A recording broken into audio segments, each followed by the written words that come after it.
Con esto ya podemos más o menos entrar a lo que es el átomo de hidrógeno, por lo menos tratar de entender el cálculo, ¿ya?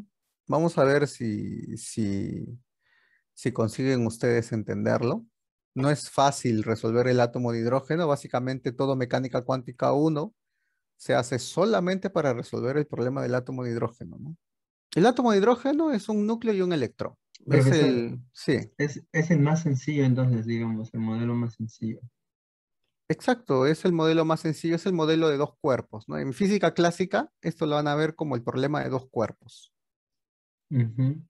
Por ejemplo, en física, el problema se complica cuando ya tenemos más de dos cuerpos, ¿no? Como ejemplo, tres cuerpos, así, el problema de tres cuerpos. El problema de Aquí, tres cuerpos, por ejemplo, no es soluble. Hasta ahora no es soluble, ¿no? Es soluble solamente bajo ciertas condiciones. y aquí es lo mismo para átomos, distintos átomos. Para cuando tienes un átomo con más electrones, Ujú. existen métodos perturbativos que te permiten determinar cómo son los estados.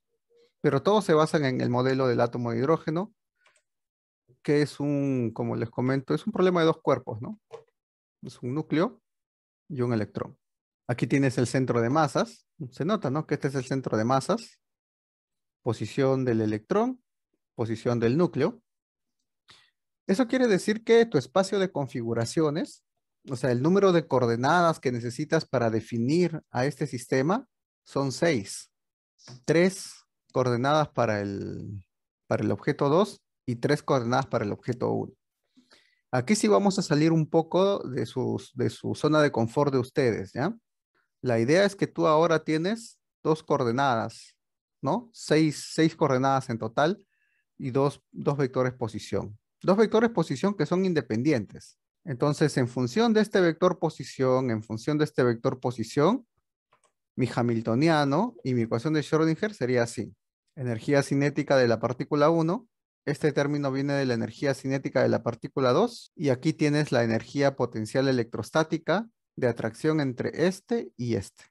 Los subíndices uno aquí y 2 aquí significa de que el nabla cuadrado lo hace respecto de, si aquí está el uno sería respecto de x1, y1, z1, que son las coordenadas del electrón, y si aparece el 2 sería x2, y2, z2, que son las coordenadas del núcleo.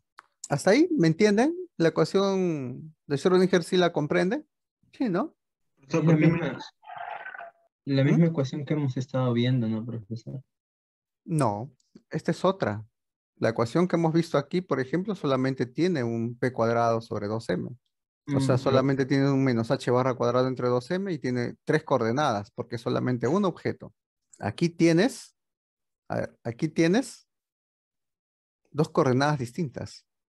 Seis coordenadas en total, perdón, ¿no? Dos posiciones distintas. Pero la ecuación de Schrödinger sí es la misma, ¿no?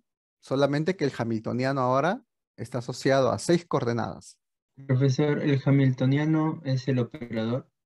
¿Hamiltoniano a qué se refiere cuando habla de hamiltoniano del átomo de Claro, el hidrógeno? operador diferencial. Ok. O sea, el hamiltoniano, en este caso sería P1 cuadrado sobre 2m más P2 cuadrado sobre 2m menos ZE cuadrado sobre 4pi epsilon 0 r, ¿no? Entonces, borras esto, lo aplicas sobre la función de onda y esto te va a dar la energía por la función de onda, ¿no? La autoenergía. Si lo pasas esto a lenguaje de ecuación diferencial, el P1 cuadrado es menos h barra cuadrado entre 2m1. El P2 cuadrado entre 2m es menos h barra cuadrado entre 2m2 por la ecuación diferencial que depende de las variables de la segunda partícula. ¿Se dan cuenta? ¿Sí? ¿Más claro? Sí, sí, profesor, gracias. Ya, pero no me interesa resolver la ecuación de Schrödinger así. Lo que me interesa es analizar el sistema sin traslación.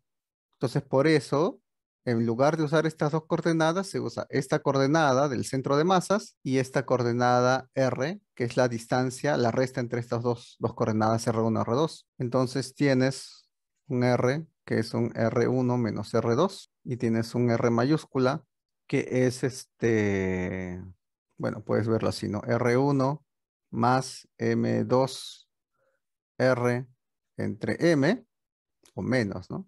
Donde este R es R1 menos R2, ¿ya? Y cuando tienes así un cambio de variables, ¿no?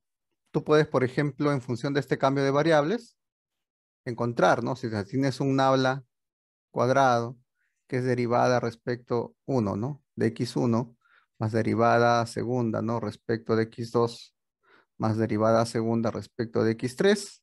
Tú puedes ahora determinar, por ejemplo, el nabla asociado a R mayúscula y el nabla asociado a R minúscula, ¿no? Porque tienes los cambios de variables aquí. ¿Está bien? Entonces, eso ya es una cuestión matemática, no es muy complejo. Eso lo han visto en matemáticas avanzadas 3, ¿no? Cómo calcular el nabla respecto de unas variables. Entonces, si yo utilizo esas transformaciones de coordenadas, este hamiltoniano que está aquí, lo van a poder escribir ustedes de esta forma, donde este m mayúscula que aparece aquí es la suma de estas dos masas, y este mu que aparece aquí se llama masa reducida, ¿ya? El mu, o sea, por los cambios de variable, el mu te va a salir m1, m2 sobre m1 más m2, ¿no? La energía potencial no va a cambiar, eso no depende eso ya está de frente en función del R, ¿no? O sea, de esta coordenada. Y aquí tienes entonces esta nueva ecuación de Schrödinger. Entonces, tú puedes hacer aquí separación de variables. Haces una separación de variables de las coordenadas R minúscula y de las coordenadas R mayúscula. Y esta ecuación que tienes aquí se puede escribir de esta forma, ¿no? Donde a la derecha lo que se ha hecho es colocar todas las dependencias respecto a las coordenadas X, Y y Z, o los R minúsculas, y a la izquierda tienes todo lo que está asociado a las coordenadas R mayúscula. Entonces, si tú consigues, bueno, como se consigue hacer esta separación, este lado izquierdo que depende solo de R mayúscula y este lado derecho que depende solo de R minúscula, para que sean iguales, tienen que ser números iguales, ¿ya? Entonces, es posible escribir estas ecuaciones así, ¿no? Esto lo igualo a una constante, que es eje.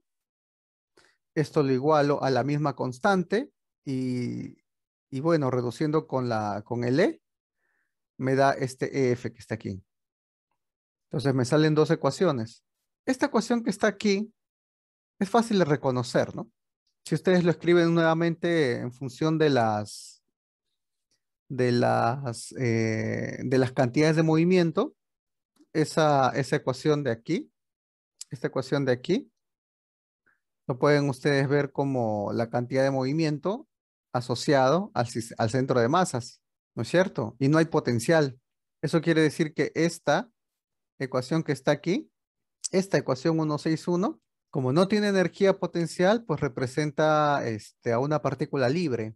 Entonces, esta ecuación 161 representa el movimiento de traslación libre que tendría todo este sistema, ¿no? O mejor dicho, su centro de masas, el que está aquí. Y por lo tanto, su solución es la solución de función de onda de un paquete de ondas, ¿no? Un paquete de ondas libre. Esa es la solución para esa parte. Lo que nos interesa a nosotros analizar es esta ecuación que depende solo de la variable R minúscula, porque esa ecuación sí implica la estructura interna de este sistema, ¿no? ¿No? Este representa entonces la estructura interna y este representa la traslación. ¿Ya? Como ejercicio, resuelvan esto y calculen la longitud de onda de Broglie del sistema. Le va a salir en función de este M mayúscula, ¿no?